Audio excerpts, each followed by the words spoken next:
So hello everybody. I am starting unit 1, the first lecture, and this is about Neolithic Shang and Zhou dynasty.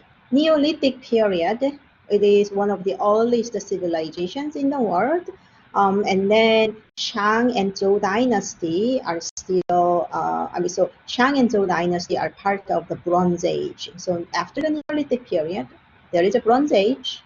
And then the Bronze Age coincided with the Shang and Zhou dynasty in Chinese history.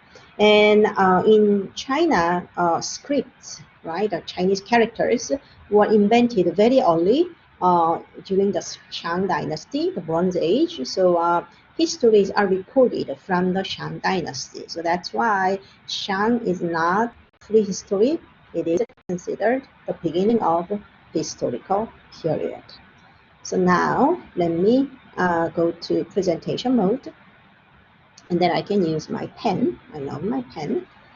So take time to read this. You may pause the video and then read through.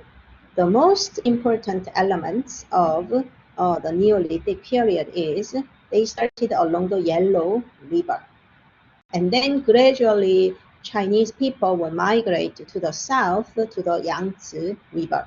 So in the earlier parts of history, ancient period, their historical centers are somewhere around the Yellow River. And then sometimes they go down toward the Yangtze River because the weather is milder and agricultural production is better toward the Yangtze River.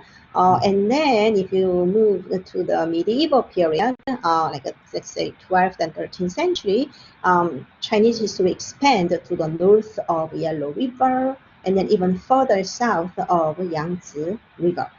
So the development of civilization with scripts and with organized society starts during the Bronze Age in China.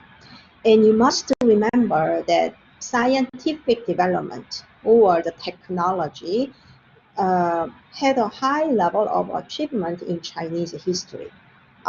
We focus a lot on natural resources as artistic medium, but China is one of those ancient civilizations which equipped with the most developed technological innovations. So I'm going to explain a little bit more. So Shang dynasty, their capital was along the Yellow River.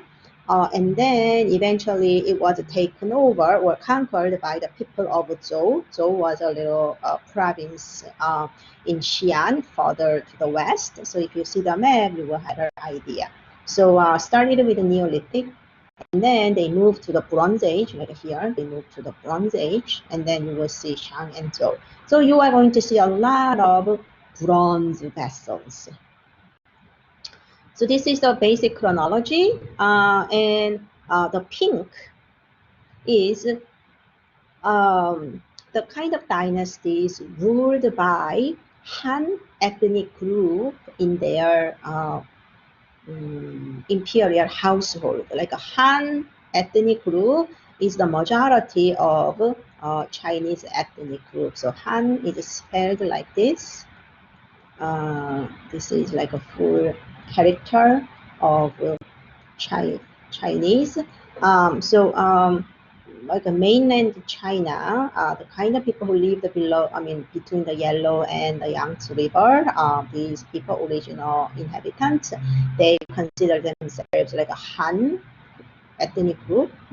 So Shang dynasty, and then Qin and Han, and then Sui Tang and Song and Ming. Their imperial families are from this Han ethnic group. Other periods, such as Qing, for example, or Yuan, the main population of Chinese people didn't change. These are like a mainly Han ethnic group with several other minority groups. But the ruling family, like in Yuan dynasty, it was Mongol.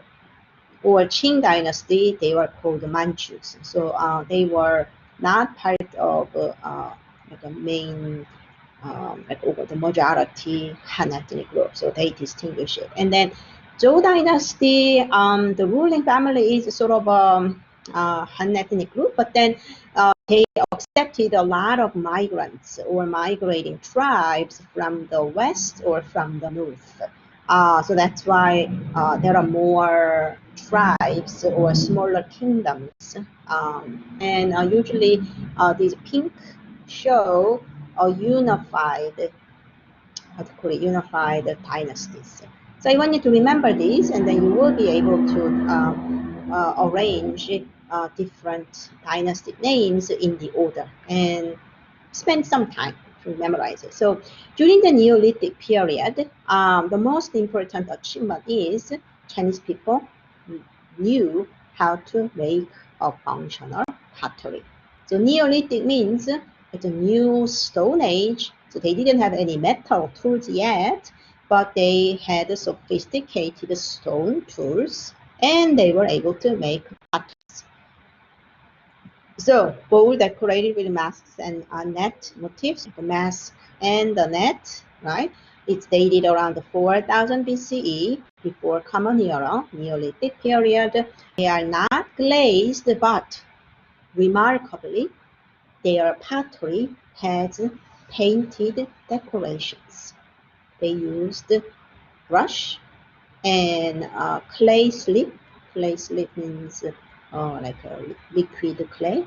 And then they painted inside to make these symbols. So what does that mean? People think this face is actually a symbol of fish, some sort of production-related deity. So there are some hypotheses. Maybe, like although this picture shows wish for more production of a fish, protection from the fish. We don't know, or maybe somebody's dead and their soul is carried by the fish. It's like underworld. We don't know. There is no written scripts. That's why we cannot really come up with a sophisticated theory. But you can see that face, human face, and then the fish motif were combined.